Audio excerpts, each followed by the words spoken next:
my god, it's happened. June has been topped for Film of the Year.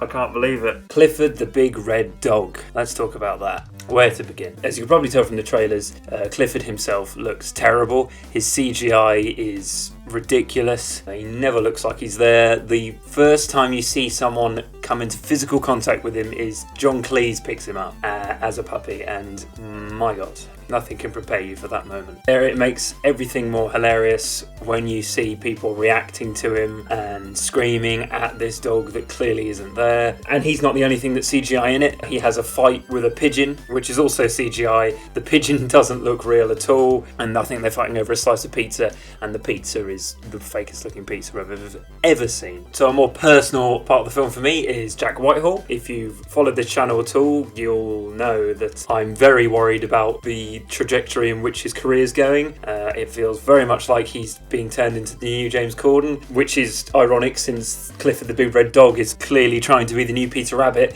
Yet this feels even more like Jack Whitehall's becoming James Corden. Jack Whitehall was better in Jungle Cruise. Can't believe I'm saying this, because he's got an American accent, and it's an awful American accent. It's like that. It's an American accent that, I can just do like this. When I'm an Englishman talking an American accent, I'm just doing this accent off the cuff. It sounds awful. Jack Whitehall clearly didn't have a vocal coach. He just came on the set and was just like, yo guys, it's me, Jack Whitehall. This is even made even more baffling by the fact that his sister in it, his character's sister, not his sister, his character has a sister who is English. She is English. She speaks in an English accent. She's the poshest English person you could possibly imagine. I've never seen her. She seems quite good in the film, but she is English and he is American. Why did they get Jack Whitehall, the most English actor's a strong word, the most English person I've ever seen,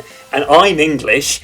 Why did they get him and give him an American accent? There's even scenes where he mocks his sister's English accent. He says, you've got such a stupid accent, like boffins," and he just talks in his normal voice. And so anyone who knows who Jack Whitehall is will know, well, that's your voice. Why did they get Jack Whitehall to play this character?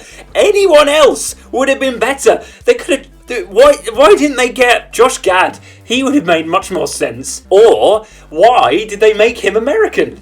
His sister's English. It doesn't make any sense. That's the most frustrating part of the film for me, because the rest of the film is actually hilariously bad. It's got an awful script, but it's funny. It's like The Room funny. So one of my favourite lines was, "Looks like Harlem wants its big red dog." Stuff like that. You can't take it seriously. And there's a lot of the climax at the end with Emily trying to get her dog back. It's all very emotional. And there's a bit where she's making a speech about how much she loves her dog to this big crowd of New Yorkers.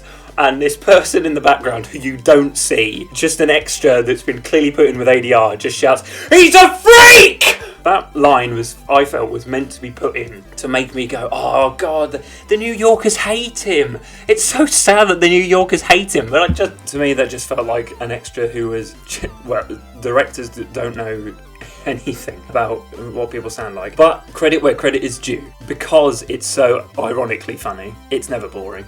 Kids films like this, it is one of those cheap kids films. Ignore the fact that it's got Clifford the Big Red Dog, who's quite a well-known IP, and realise that this is something you'd see at 3 o'clock in the afternoon on some stupid channel. It's not good, and it's not well made, and the cinematography is flat, the editing's all over the place, the acting is so awful, but it's not boring, and it's fun to watch, and it's definitely a good film to watch with your friends with a bunch of drinks. It really is brilliant for that. I think this would be alright for kids. I think kids would be able to watch it, but adults, unless you've got a sense of irony, you will hate it. The story is very cliche. It's just E.T. Clifford comes out of nowhere and a corporation wants to capture him, etc., etc. You will know where this ends if you've seen basically any film with a weird paranormal being that comes from nowhere and befriends a child. So the villain is a corporate company and the head of the company, and he's played by Tony Hale, who I like Tony Hale from Arrested Development, but everything else I've seen him in, he's been pretty bland. And I feel like, and this is quite mean, but I feel like casting directors go, "Oh, I want Jason Bateman. Oh, can get Jason Bateman? Okay, let's get Will Arnett. Okay, well, I guess we'll have to go for Tony Hale then. Because I can see Jason Bateman or Will Arnett playing this role much better and being much funnier, especially Will Arnett. He'd be amazing in that role, and I think he would have made the film unironically funny and good. What's weird about the villain is that he is trying to solve world hunger, and he is trying to get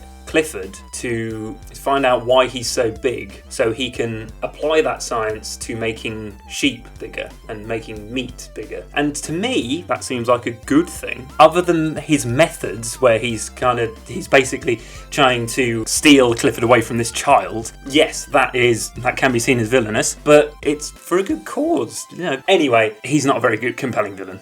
And I didn't find him entertaining, and I feel like he would have been better if he was played by Will Arnett. And one last thing, just to end on, is the soundtrack is very much John Williams knockoff.